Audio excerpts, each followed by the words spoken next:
ਉਹਦਾ straight off ਹਾਰਮਜ਼ ਨੂੰ ਲੈ ਕੇ ਜਿਹੜੀ ਯੂਰਪੀਅਨ ਯੂਨੀਅਨ ਆ ਉਹ ਕਹਿ ਰਹੀ ਆ ਵੀ ਅਸੀਂ ਡਿਪਲੋਮੈਟਿਕ ਸੋਲੂਸ਼ਨ ਜਿਹੜਾ ਇਸ ਦਾ ਲੱਭਣ ਦੀ ਜਿਹੜੀ ਕੋਸ਼ਿਸ਼ ਕਰ ਰਹੇ ਹੈਗੇ ਆ। ਸੋ ਕਿਸ ਤਰੀਕੇ ਦੇ ਨਾਲ ਇਹ ਸੰਭਾਵਨਾ ਜਿਹੜੀ ਬਣ ਸਕੂਗੀ ਇਹ ਹੁਣ ਦੇਖਣ ਵਾਲੀ ਜਿਹੜੀ ਉਹ ਗੱਲ ਰਹੇਗੀ। ਯੂਰਪੀਅਨ ਯੂਨੀਅਨ ਦੇ ਫੋਰਨ ਪਾਲਿਸੀ ਚੀਫ ਕਾਇਆ ਕਲਾਸ ਉਹਨਾਂ ਨੇ ਜਿਹੜਾ ਅੱਜ ਇਹ ਕਿਹਾ ਵੀ ਸਟੇਟ ਆਫ ਹਾਰਮਜ਼ ਨੂੰ ਖੁੱਲਿਆ ਰੱਖਣ ਦੇ ਲਈ ਇਹ ਆਖਿਆ। ਜਿਹੜੇ ਰਾਸ਼ਟਰਪਤੀ ਟਰੰਪ ਆ ਉਹ ਤਾਂ ਆਪਣੇ ਸਾਥੀਆਂ ਨੂੰ ਕਹਿ ਰਹੇ ਵੀ ਵਾਰਸ਼ਿਪ ਜੰਗੀ ਬੇੜੇ ਜਿਹੜੇ ਉਹ ਤੁਸੀਂ ਘੱਲੋ ਤਾਂ ਜੋ ਜਿਹੜਾ ਟ੍ਰਾਂਜ਼ਿਟ ਆ ਉੱਥੇ ਜਿਹੜਾ ਸਿਕਿਉਰ ਕੀਤਾ ਜਾ ਸਕੇ। ਵਾਰ ਜਿਹੜੀ ਈਰਾਨ ਦੇ ਨਾਲ ਚੱਲ ਰਹੀ ਆ ਉਸ ਦੇ ਜਿਹੜਾ ਉਹ ਦਰਮਿਆਨ ਪਰ ਕਹਿੰਦੇ ਵੀ ਇਸ ਟਾਈਮ ਇੱਕ ਇੰਟਰਵਿਊ ਕਰ ਰਹੇ ਸੀ ਰੋਇਟਰਸ ਦੇ ਨਾਲ ਤਾਂ ਉਹਨਾਂ ਨੇ ਕਿਹਾ ਵੀ ਕੋਈ ਵੀ ਜਾਣਾ ਇਸ ਟਾਈਮ ਆਪਣੇ ਲੋਕਾਂ ਨੂੰ ਸਟੇਟ ਆਫ ਹਾਰਮਜ਼ ਦੇ ਵਿੱਚ ਪਾ ਕੇ ਖਤਰੇ 'ਚ ਜਿਹੜਾ ਉਹ ਨਹੀਂ ਪਾਉਣਾ ਜਿਹੜਾ ਉਹ ਚਾਹੁੰਦਾ। ਕਹਿੰਦੇ ਵੀ ਅਸੀਂ ਓਪਨ ਆ ਵੀ ਡਿਪਲੋਮੈਟਿਕ ਤਰੀਕੇ ਦੇ ਨਾਲ ਤਾਂ ਜੋ ਜਿਹੜਾ ਫੂਡ ਦਾ ਫਰਟੀਲਾਈਜ਼ਰ ਦਾ ਤੇ એનર્ਜੀ ਦਾ ਜਿਹੜਾ ਕ੍ਰਾਈਸਿਸ ਆ ਉਸ ਨੂੰ ਆਪਾਂ ਹੱਲ ਕਰ ਜਿਹੜਾ ਹੋ ਸਕੀਏ। ਉਧਰ ਈਰਾਨ ਦੇ ਦੁਆਰਾ ਲਗਾਤਾਰ ਯੂਐਸ ਦੇ ਜਿਹੜੇ ਗਲਫ ਦੇ ਐਲਾਈਜ਼ ਆਪਣੇ ਗਵਾਂਢੀ ਮੁਲਕ ਆ ਉਹਨਾਂ ਦੇ ਉੱਤੇ ਦੁਬਾਰੇ ਹਮਲੇ ਜਿਹੜੇ ਉਹ ਸ਼ੁਰੂ ਕਰ ਦਿੱਤੇ ਆ। 59 ਕਹਿੰਦੇ ਵੀ ਉਹਨਾਂ ਦੀ ਜਿਹੜੀਆਂ ਸਟ੍ਰਾਈਕਸ ਇਸ ਟਾਈਮ ਚੱਲ ਰਹੀਆਂ ਆ ਇਹ ਰਿਪੋਰਟ ਉਹਨਾਂ ਦੇ ਵੱਲੋਂ ਉੱਥੇ ਆ ਰਹੀ ਆ। ਸੋ ਇਹ ਜਿਹੜੀ ਸਿਚੁਏਸ਼ਨ ਇਸ ਟਾਈਮ ਹਰਜੋਤ ਸਿੰਘ ਜੀ ਬਣੀ ਪਈ ਹੈਗੀ ਆ ਪਰ ਡਿਪਲੋਮੈਟਿਕ ਹੱਲ ਲੱਭਣ ਦੀ ਇਹਨਾਂ ਦੀ ਕੋਸ਼ਿਸ਼ ਆ ਪਰ ਨਜ਼ਰ ਨਹੀਂ ਆ ਰਿਹਾ ਵੀ ਕੋਈ ਇਸ ਟਾਈਮ ਡਿਪਲੋਮੈਟਿਕ ਹੱਲ ਹੋਊਗਾ। ਈਰਾਨ ਜੋ ਕਿ ਇਸ ਟਾਈਮ ਇੱਕ ਹਿਸਾਬ ਦੇ ਨਾਲ ਗੁੱਠੇ ਲੱਗਾ ਆ ਉਹ ਵੀ ਕਹਿੰਦਾ ਵੀ ਨਾ ਖੇਡਣਾ ਤੇ ਨਾ ਖੇਡਣ ਦੇਣਾ। ਉਹ ਜਿਹੜੀ ਸਿਚੁਏਸ਼ਨ ਉਹਨਾਂ ਦੇ ਵੱਲੋਂ ਵੀ ਜਿਹੜੀ ਉਹ ਚੱਲ ਰਹੀ ਹੈਗੀ ਆ। ਸੋ ਲੈਟਸ ਸੀ ਕੋਈ ਡਿਪਲੋਮੈਟਿਕ ਜਾਂ ਕਿਸੇ ਵੀ ਤਰੀਕੇ ਦਾ ਕੋਈ ਸੋਲੂਸ਼ਨ ਇੱਥੇ ਜਿਹੜਾ ਉਹ ਲੱਭਦਾ ਆ ਪਰ ਅਦਰਵਾਈਜ਼ ਤੇਲ ਦੀਆਂ ਕੀਮਤਾਂ ਲਗਾਤਾਰ ਵੱਧਦੀਆਂ ਜਾਣਗੀਆਂ।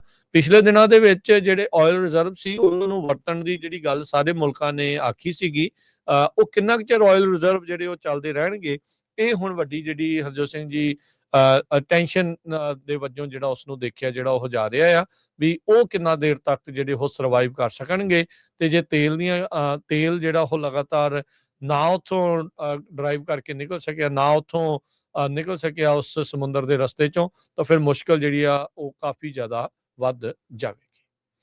ਉਹਦਾ ਸਟ੍ਰੇਟ ਆਫ ਹਾਰਮਜ਼ ਨੂੰ ਲੈ ਕੇ ਜਿਹੜੀ ਯੂਰਪੀਅਨ ਯੂਨੀਅਨ ਆ ਉਹ ਕਹਿ ਰਹੀ ਆ ਵੀ ਅਸੀਂ ਡਿਪਲੋਮੈਟਿਕ ਸੋਲੂਸ਼ਨ ਜਿਹੜਾ ਇਸ ਦਾ ਲੱਭਣ ਦੀ ਜਿਹੜੀ ਕੋਸ਼ਿਸ਼ ਕਰ ਰਹੇ ਹੈਗੇ ਆ। ਸੋ ਕਿਸ ਤਰੀਕੇ ਦੇ ਨਾਲ ਇਹ ਸੰਭਾਵਨਾ ਜਿਹੜੀ ਬਣ ਸਕੂਗੀ ਇਹ ਹੁਣ ਦੇਖਣ ਵਾਲੀ ਜਿਹੜੀ ਉਹ ਗੱਲ ਰਹੇਗੀ। ਯੂਰਪੀਅਨ ਯੂਨੀਅਨ ਦੇ ਫੋਰਨ ਪਾਲਿਸੀ ਚੀਫ ਕਾਇਆ ਕਲਾਸ ਉਹਨਾਂ ਨੇ ਜਿਹੜਾ ਅੱਜ ਇਹ ਕਿਹਾ ਵੀ ਸਟੇਟ ਆਫ ਹਾਰਮਜ਼ ਨੂੰ ਖੁੱਲਿਆ ਰੱਖਣ ਦੇ ਲਈ ਇਹ ਆਖਿਆ। ਜਿਹੜੇ ਰਾਸ਼ਟਰਪਤੀ ਟਰੰਪ ਆ ਉਹ ਤਾਂ ਆਪਣੇ ਸਾਥੀਆਂ ਨੂੰ ਕਹਿ ਰਹੇ ਵੀ ਵਾਰਸ਼ਿਪ ਜੰਗੀ ਬੇੜੇ ਜਿਹੜੇ ਉਹ ਤੁਸੀਂ ਘੱਲੋ ਤਾਂ ਜੋ ਜਿਹੜਾ ਟ੍ਰਾਂਜ਼ਿਟ ਆ ਉੱਥੇ ਜਿਹੜਾ ਸਿਕਿਉਰ ਕੀਤਾ ਜਾ ਸਕੇ। ਵਾਰ ਜਿਹੜੀ ਈਰਾਨ ਦੇ ਨਾਲ ਚੱਲ ਰਹੀ ਆ ਉਸ ਦੇ ਜਿਹੜਾ ਉਹ ਦਰਮਿਆਨ ਪਰ ਕਹਿੰਦੇ ਵੀ ਇਸ ਟਾਈਮ ਇੱਕ ਇੰਟਰਵਿਊ ਕਰ ਰਹੇ ਸੀ ਰੋਇਟਰਸ ਦੇ ਨਾਲ ਤਾਂ ਉਹਨਾਂ ਨੇ ਕਿਹਾ ਵੀ ਕੋਈ ਵੀ ਜਾਣਾ ਇਸ ਟਾਈਮ ਆਪਣੇ ਲੋਕਾਂ ਨੂੰ ਸਟੇਟ ਆਫ ਹਾਰਮਜ਼ ਦੇ ਵਿੱਚ ਪਾ ਕੇ ਖਤਰੇ 'ਚ ਜਿਹੜਾ ਉਹ ਨਹੀਂ ਪਾਉਣਾ ਜਿਹੜਾ ਉਹ ਚਾਹੁੰਦਾ। ਕਹਿੰਦੇ ਵੀ ਅਸੀਂ ਓਪਨ ਆ ਵੀ ਡਿਪਲੋਮੈਟਿਕ ਤਰੀਕੇ ਦੇ ਨਾਲ ਤਾਂ ਜੋ ਜਿਹੜਾ ਫੂਡ ਦਾ ਫਰਟੀਲਾਈਜ਼ਰ ਦਾ ਤੇ એનર્ਜੀ ਦਾ ਜਿਹੜਾ ਕ੍ਰਾਈਸਿਸ ਆ ਉਸ ਨੂੰ ਆਪਾਂ ਹੱਲ ਕਰ ਜਿਹੜਾ ਹੋ ਸਕੀਏ।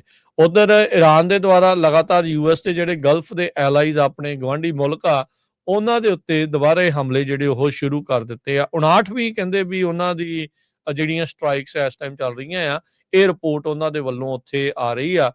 ਸੋ ਇਹ ਜਿਹੜੀ ਸਿਚੁਏਸ਼ਨ ਇਸ ਟਾਈਮ ਹਰਜੋਤ ਸਿੰਘ ਜੀ ਬਣੀ ਪਈ ਹੈਗੀ ਆ ਪਰ ਡਿਪਲੋਮੈਟਿਕ ਹੱਲ ਲੱਭਣ ਦੀ ਇਹਨਾਂ ਦੀ ਕੋਸ਼ਿਸ਼ ਆ ਪਰ ਨਜ਼ਰ ਨਹੀਂ ਆ ਰਿਹਾ ਵੀ ਕੋਈ ਇਸ ਟਾਈਮ ਡਿਪਲੋਮੈਟਿਕ ਹੱਲ ਹੋਊਗਾ।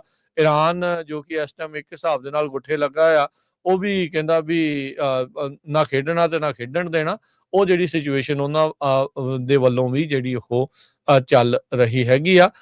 ਸੋ ਲੈਟਸ ਸੀ ਕੋਈ ਡਿਪਲੋਮੈਟਿਕ ਜਾਂ ਕਿਸੇ ਵੀ ਤਰੀਕੇ ਦਾ ਕੋਈ ਸੋਲੂਸ਼ਨ ਇੱਥੇ ਜਿਹੜਾ ਉਹ ਲੱਭਦਾ ਆ ਪਰ ਅਦਰਵਾਈਜ਼ ਤੇਲ ਦੀਆਂ ਕੀਮਤਾਂ ਲਗਾਤਾਰ ਵੱਧਦੀਆਂ ਜਾਣਗੀਆਂ। ਪਿਛਲੇ ਦਿਨਾਂ ਦੇ ਵਿੱਚ ਜਿਹੜੇ ਆਇਲ ਰਿਜ਼ਰਵ ਸੀ ਉਹਨਾਂ ਨੂੰ ਵਰਤਣ ਦੀ ਜਿਹੜੀ ਗੱਲ ਸਾਰੇ ਮੁਲਕਾਂ ਨੇ ਆਖੀ ਸੀਗੀ ਉਹ ਕਿੰਨਾ ਕੁ ਚਿਰ ਆਇਲ ਰਿਜ਼ਰਵ ਜਿਹੜੇ ਉਹ ਚੱਲਦੇ ਰਹਿਣਗੇ ਇਹ ਹੁਣ ਵੱਡੀ ਜਿਹੜੀ ਹਰਜੋਤ ਸਿੰਘ ਜੀ ਟੈਨਸ਼ਨ ਦੇ ਵਜੋਂ ਜਿਹੜਾ ਉਸ ਨੂੰ ਦੇਖਿਆ ਜਿਹੜਾ ਉਹ ਜਾ ਰਿਹਾ ਆ ਵੀ ਉਹ ਕਿੰਨਾ ਦੇਰ ਤੱਕ ਜਿਹੜੇ ਉਹ ਸਰਵਾਈਵ ਕਰ ਸਕਣਗੇ ਤੇ ਜੇ ਤੇਲ ਜਿਹੜਾ ਉਹ ਲਗਾਤਾਰ ਨਾ ਉੱਥੋਂ ਡਰਾਈਵ ਕਰਕੇ ਨਿਕਲ ਸਕਿਆ ਨਾ ਉੱਥੋਂ ਨਿਕਲ ਸਕਿਆ ਉਸ ਸਮੁੰਦਰ ਦੇ ਰਸਤੇ ਚੋਂ ਤਾਂ ਫਿਰ ਮੁਸ਼ਕਲ ਜਿਹੜੀ ਆ ਉਹ ਕਾਫੀ ਜ਼ਿਆਦਾ ਵੱਧ ਜਾਵੇ।